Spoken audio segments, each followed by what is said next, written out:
My sister was telling me about this study that was done at Emory years ago. She was telling me yesterday, though this was news to me and a little heartbreaking. Apparently, scientists trained mice to fear the smell of cherry blossoms by shocking them, like mild electric shocks.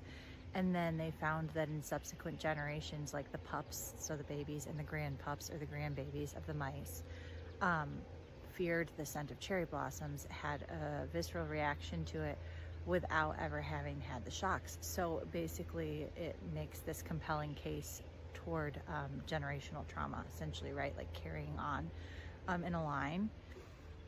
And they did also prove, by the way, that if they kind of trained, like untrained the trauma from the grandparents and took away the fear and kind of had them smell it without like the fear factor involved, that then subsequent pups and grandpups that they had didn't have that ongoing trauma. But for those of us who can't go back in time and unring that bell, right? So in other words, if you were somebody who's dealing with some form of generational trauma, which I think is all of us, okay? Just know that they've done research on it and it's a thing. That was news to me. I mean, we all know it's a thing, I guess.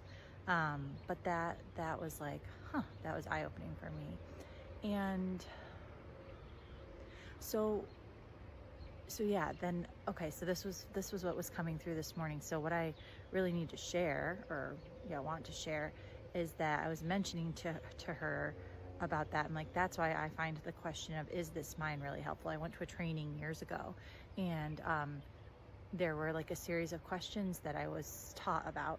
And when you get this feeling that's slammed into you and it feels kind of like funky, right? Like how, like a lot of times my logical brain is like, how could this possibly, how could I possibly have this? Like this, it kind of comes out of nowhere. It feels a little foreign, or it feels like question mark, or like sometimes like really, really yucky. And you're like, man, that came out of left field. That like from nowhere. What's going on is that you can ask yourself, is this mine, somebody else's, or something else's? And basically you can ask those three questions kind of like consecutively and just like check in with how your body feels as you're asking them. So it's like whatever is true, I mean, this has been my experience, whatever's true for you will just like feel the lightest, and whatever's like not true will feel like heavy and yucky, or like a pit in your stomach, or like, and what is true for you will feel like a weight lifted, or just the absence of heaviness, So if you say, is this mine, someone else's, or something else's, wherever you feel that lightness is like where it's likely the most true for you.